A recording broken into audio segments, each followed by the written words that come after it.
ാവുക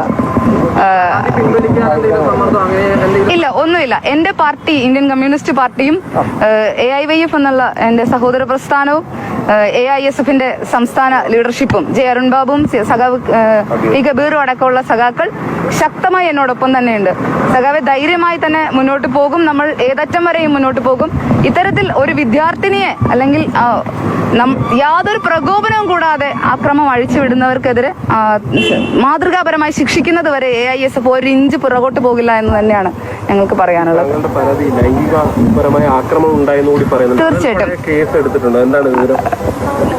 ഞാനിപ്പോ മൊഴി കൊടുത്തിട്ടുണ്ട്. കേസ് എടുത്തിട്ടുള്ളതായിട്ട് എനിക്ക് അറിവില്ല. ഞാൻ ഇന്നലെ വൈകുന്നേരം തന്നെ രാത്രിയിൽ തന്നെ SP ഒരു പരാതി ഞാൻ ഹോസ്പിറ്റലിൽ തന്നെ ഇരുന്ന് എഴുതി മെയിൽ അയച്ചിട്ടുണ്ട്. എന്നെ അതുമായി ബന്ധപ്പെട്ട് ആരും ഇതുവരെ കോണ്ടാക്ട് ചെയ്തിട്ടില്ല. അത് ഇവിടെ പറഞ്ഞ മൊഴിയിൽ ഞാനത് കൂട്ടിച്ചേർത്ത് പറഞ്ഞിട്ടുണ്ട്. തീർച്ചയായും ആ എത്രയോ വിദ്യാർത്ഥികൾ നിൽക്കുന്ന ഒരിടത്തേക്കാണ് നമ്മൾ കടന്നു ചെന്ന് നമ്മുടെ സഹപ്രവർത്തകനെ സംരക്ഷിക്കാൻ എന്നുള്ള ധാർമ്മികമായ ഏതൊരാളുടെ ഉത്തരവാദിത്വമാണ്. മാധ്യമപ്രവർത്തകരായാലും അങ്ങനെ തന്നെയാണല്ലോ. നമ്മുടെ കൂട്ടത്തിൽ ഒരാളെ അതിക്രമിക്കുന്ന കണ്ടുകൊണ്ട് കൈകെട്ടി മാറി നിൽക്കാൻ നമുക്ക് ആവില്ലല്ലോ.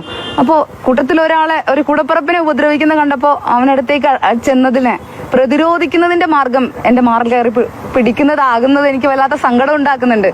സ്ത്രീ സമത്വത്തെ പറ്റി, ലിംഗസമത്വത്തെ പറ്റി, സ്ത്രീ സുരക്ഷയെ പറ്റിയൊക്കെ മുദ്രാവാക്യങ്ങൾ വിളിക്കുകയും അതിനുവേണ്ടി ധർണകൾ സംഘടിപ്പിക്കുകയൊക്കെ ചെയ്യുന്ന പ്രസ്ഥാനത്തിന്റെ പോരാളികളാണ് സഹപ്രവർത്തക എന്നുള്ള നിലയ്ക്ക്. ഞാൻ അവരെ സഹപ്രവർത്തകരായിട്ട് തന്നെയാണ് ഇപ്പൊ വരെ ഈ നിമിഷം വരെ ഞാൻ കാണുന്നത്. SFIക്കാരെ സഹപ്രവർത്തകരായിട്ട് തന്നെയാണ് കാണുന്നത്. ഈ കലാലയങ്ങളെ രാഷ്ട്രീയവൽക്കരിക്കുക എന്ന് പറയുന്ന വലിയ ദൗത്യം ഏറ്റെടുക്കേണ്ടുന്നവരാണ് ഇന്ത്യക്കകത്ത് പ്രവർത്തിക്കുന്ന ഇടതുപക്ഷ വിദ്യാർത്ഥി പ്രസ്ഥാനങ്ങൾ. ആ ഒരർത്ഥത്തിൽ അവരെ സഹപ്രവർത്തകരായിട്ട് തന്നെയാണ് കാണാൻ സാധിക്കുക. ആ പ്രസ്ഥാനത്തെയും അങ്ങനെ തന്നെയാണ് കാണുന്നത്. പക്ഷേ അതിനകത്തെ കള്ളനാണയങ്ങളെ, അതിനകത്തെ RSSകാരെ, അതിനകത്തെ RSSന്റെ രാഷ്ട്രീയം പേർന്നവരെ തിരിച്ചറിയേണ്ടതുണ്ട്.